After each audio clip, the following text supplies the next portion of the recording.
안녕하세요, 풋볼 포레스트입니다. 이번 대회 가장 강력한 우승 후보 중 하나로 손꼽히는 일본 대표팀이 이란 대표팀에게 패배를 당하게 되면서 아시안컵 8강이라는 다소 이른 무대에서 정말 충격적인 탈락을 하게 되었고, 그로 인해 이번 아시안컵에서 일본 대표팀을 이끌었던 모리야스 하지메 감독에 대한 엄청난 비난 여론이 그야말로 극에 달한 상황인데, 모리야스 하지메 감독은 갑자기 세계 최고를 목표로 하겠다는 인터뷰를 남기면서 많은 팬들로부터 더욱 많은 비난들이 쏟아지고 있습니다. 바로 어제 밤에 있었던 AFC 아시안컵 8강전에서 일본 대표팀은 이란 대표팀을 상대로 중요한 일전을 치렀었는데요. 이번 경기에서 일본 대표팀은 전반전 이란 대표팀을 상대로 우세한 경기를 펼치면서 모리타 히데마사 선수의 선제골과 함께 기분 좋게 1대0으로 전반전 경기를 마쳤었는데, 일본 대표팀은 후반전 그야말로 이란 대표팀의 기세에 고전을 면치 못하면서 거의 원사이드 할 정도로 경기를 압도를 당했고, 결국 이란 대표팀의 모라비와 자안바크시 선수에게 후반전에만 2골을 내주면서 1대2로 패배. 이번 AFC 아시안컵을 8강전에서 탈락하는 일본의 명성에 걸맞지 않는 정말 충격적인 결과를 받게 되었습니다.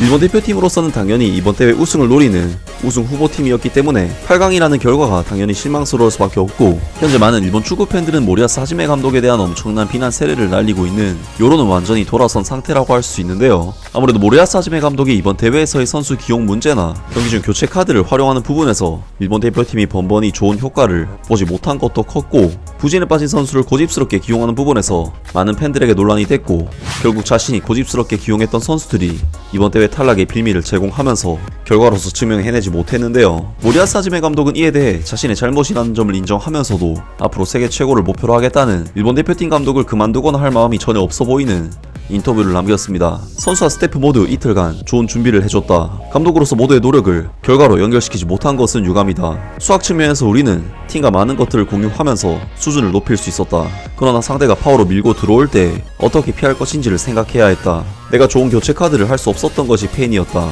아시안컵은 끝났기 때문에 앞으로 월드컵을 위해 아시아 예선을 통과하는 힘을 기르는 것, 그리고 세계 제일이라는 큰 목표를 위해 하나하나 노력하겠다. 승리로 웃는 얼굴을 하지 못하고 제 지역에 격려의 응원을 보내지 못한 것은 유감이지만 앞으로도 일본 축구를 위해서 선수들과 함께 노력하고 싶다 라면서 모리야스 하지메 감독이 이번 대회 8강 탈락이라는 실패한 성적을 거둔 것에 대해 자신의 탓이 크다고 인정을 했지만, 그럼에도 불구하고 여전히 세계 최고를 향해 일본 대표팀을 계속 이끌겠다는 인터뷰를 남겼습니다. 사실 아시안컵 8강 무대에서 탈락한 마당에 갑자기 세계 최고를 목표로 한다는 것이 참으로 뜬금없는 인터뷰가 아닐 수가 없는데, 안 그래도 모리야스 하지메 감독에게 부정적이었던 일본 축구 팬들은 더더욱 부정적인 여론을 가지고 모리야스 감독의 해임을 요구했습니다. 많은 사람들이 이타쿠라코와 이토 히로키에게 원인이 있다고 알고 있고, 이타쿠라코에 있어서는 전반전에도 교체할지 모르겠다고 생각했는데 설마 끝까지 기용할 줄은. 아니야 다를까 마지막에 사고치고 패퇴. 이 패퇴는 모리야스 감독의 책임이라고밖에 달리 말할 수가 없다. 그렇게 수비가 불안정했다면 미토마나 미나미노를 집어넣는다고 해서 뭔가 바뀌긴 어렵다. 후반전부터 단숨에 경기의 흐름이 바뀌었다. 이란에게 동점이 된 이후에는 그럭저럭 버티고 있었지만 일본의 교체책은 겉돌아서 효과가 없었다.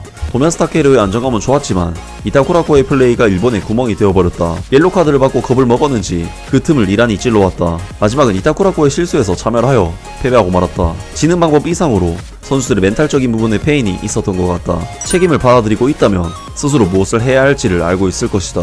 선수의 포메이션으로부터 이 경기를 포함해 선수의 기용, 교체 카드의 사용법 등 잘된 것이 하나라도 있었나? 그리고 협회에서 지금이야말로 무거운 자세를 취해야 한다. 다만 선수들은 수고하셨습니다. 교체는 확실히 너무 늦었다. 수비는 무겁고 앞으로 나아가는 속도는 느린 축구로 한 시대 전의 것이 아닌가 생각했다. 나쁜 수비에서 좋은 공격으로 나갈 리도 없고 우선은 수비의 카드를 끊어야 했고, 사이드의 선수 교체도 늦었다. 도미아스가 두 다리를 모두 밟혔을 때 감독도 코치도 항의하지 않았던 것이 이상했다. 일본 선수가 아파하는 것을 가만히 보고 있는 감독이라 신뢰할 수 없다고 생각했다.